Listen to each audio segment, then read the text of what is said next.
எல்லா யூடியூப் நேயர்களுக்கும் குறிப்பாக ஆன்மீக சிந்தனை கொண்ட அன்பர்களுக்கு திருவாரூர் மாவட்டம் கொரடாச்சேரி வெண்ணவாசல் ஸ்ரீசக்கர மகாமேரு பீடத்தினுடைய லலிதா மகா திருப்புருஷனுடைய திருவருள் பரிபூர்ண அருட்கடாட்சம் அனைவருக்கும் சித்திக்கட்டும் என்று வாழ்த்தி, இந்த லலிதா சகஸ்ரநாமம் என்கின்ற அந்த அரிய பொக்கிஷத்தை தினசரி சிறிது சிறிதாக சிந்திக்கலாம் என்று நாம் ஆசைப்படுகிறோம். ஏனென்றால் லலிதா சகஸ்ரநாமம் என்பது ஒரு பரிபூர்ணமான சோஸ்திரம். எல்லா தெய்வங்களுக்கும் சகஸ்ரநாமம் உண்டு. சகஸ்ரநாமம் என்றால் 1000 நாமாவளிகள். ஆனால் இருக்கக்கூடிய சகஸ்ரநாமங்களிலேயே மிகவும் சிறப்பானதும் ஈடு இணையில்லாததும் என்று சொல்லப்படுகிற சகஸ்ரநாமங்கள் ஒன்று லலிதா சகஸ்ரநாமம், மற்றொன்று விஷ்ணு சகஸ்ரநாமம். இந்த லலிதா சகஸ்ரநாமம் என்பது எப்பொழுது உருவாக்கப்பட்டது என்கின்ற காலம் நமக்கு தெரியவில்லை. வாக்தேவிகள், அதாவது லலிதா மகா திருப்புருஷனுடைய தோழிகளாக இருக்கின்ற பணிப்பெண்களாக இருக்கின்ற வாக்தேவிகள் எல்லாம் அன்னையை நோக்கி அவருடைய நாமாவளிகளை, அவருடைய சிறப்புகளை எடுத்து சொல்லுகின்ற பொழுது மகாதேவியானவள் அவற்றில் சிறப்பானவைகளை தேர்ந்தெடுத்து அப்படி உருவானதாக வரலாறு சொல்லுகிறது. எனவே காலம் அறிய முடியாத ஒரு அற்புதமான சோஸ்திரம் இது.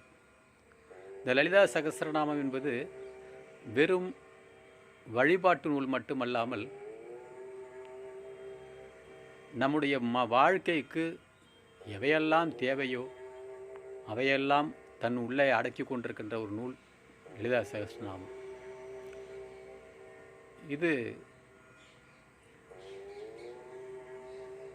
இந்த லலிதா சகஸ்ரநாமத்தை எளிதில் புரிந்து கொள்கின்ற வகையிலே அதற்கு பாஷ்யம் என்று சொல்லக்கூடிய விரிவுரை எழுதுவதற்கு ஸ்ரீமத் சங்கரத் பகவத்பாதால் முயற்சித்தார்.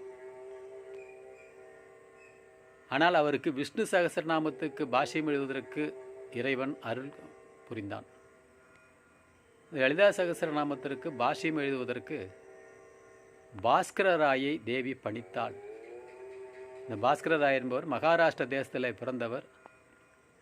1785ஆம் ஆண்டு வரையில் அவர் வாழ்ந்ததாக சரித்திரம் சொல்லுகிறது. அந்த மகான் அவர்தான் இந்த லலிதா சகஸ்ரநாமத்துக்கு உரை எழுதினார். அவ்வாறு எழுதிய உரையை தஞ்சாவூர் மாவட்டத்தில், இப்பொழுது கும்பகோணம் மயிலாடுதுறை மாவட்டத்தில் இருக்கின்ற திருக்கோடிக்காவல் என்கின்ற திருத்தலத்தில் திரிபுர சுந்தரியாக வீற்றிருக்கின்ற அந்த அன்னையின் முன்பு அவர் அந்த பாஷ்யத்தை, விளக்க உரையை அரங்கேற்றம் செய்தார் என்று பாஸ்கரராயபுரத்திலும் திருக்கோடிக்காவிலும் கல்வெட்டுக்கள் இருக்கின்றன. மிக ஒரு அற்புதமான நூல் இந்த சகஸ்ரநாமம். அகத்திய நவரத்ன மாலையிலே சொல்லுகின்ற பொழுது கூட மாதா ஜெயவோம் லலிதாம்பிகையே என்று சொல்லுகிறார். லலிதா சகஸ்ரநாமத்தினுடைய முதலாவது நாமாவளி ஸ்ரீ மாதா, 1000வது நாமாவளி ஸ்ரீ லலிதாம்பிகா. இவற்றை தான் எடுத்து அகத்திய மகரிஷி ஸ்ரீ மாதா ஜெயவோம் லலிதாம்பிகையே என்று சொன்னார். அப்போ இதிலிருந்து என்ன தெரியுதுன்னா, இந்த லலிதா சகஸ்ரநாமம் எவ்வளவு முக்கியங்கிறதுக்காக சொல்கிறோம். அது மாதிரி இதை எப்படி வந்திருக்கு அப்படின்னு சொன்னால், ஹயக்ரீவர் பெருமான், சரஸ்வதியுடைய குருவாக இருக்கிற ஹயக்ரீவர் இதனை தேவியிடமிருந்து வாங்கி அதை அகஸ்திய முனிவருக்கு அவர் உபதேசிக்கிறார். அகத்திய முனிவருக்கு உபதேசிக்கின்ற பொழுது இதனுடைய பெருமைகளை எல்லாம் சொல்லி, இந்த லலிதா சகஸ்ரநாமம் பாராயணம் செய்தால் என்ன கிடைக்கும், என்ன பலன் கிடைக்கும் என்பது கூட அவர் பலச்சுறுதியில் அவர் சொல்லியிருக்கிறார். சுருக்கமாக சொல்ல வேண்டும் என்று சொன்னால், இதில் இல்லாத விஷயங்களே ஏதும் இல்லை. இந்த லலிதா சகஸ்ரநாமம் பூர்வ ஜென்மத்தில் புண்ணியம் செய்தவர்களுக்கு மட்டும்தான் இது வாய்க்கும் இது அகத்தியர் சொல். அகத்தியருக்கு ஹயக்ரீவர் சொல்லக்கூடிய பலச்சுறுதியில் உள்ள விஷயங்கள் இதெல்லாம். பூர்வ ஜென்மத்தில் புண்ணியம் பண்ணியவர்கள் மட்டும் இதை நெருங்குவார்கள்.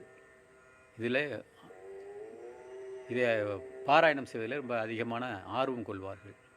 இதை பாராயணம் செல்கின்ற பொழுது வாக்தேவி, அதாவது சரஸ்வதி இருக்காளே, சரஸ்வதி நம்முடைய நாவிலே வந்து அமர்ந்து கொண்டு வாசம் செய்வாள்.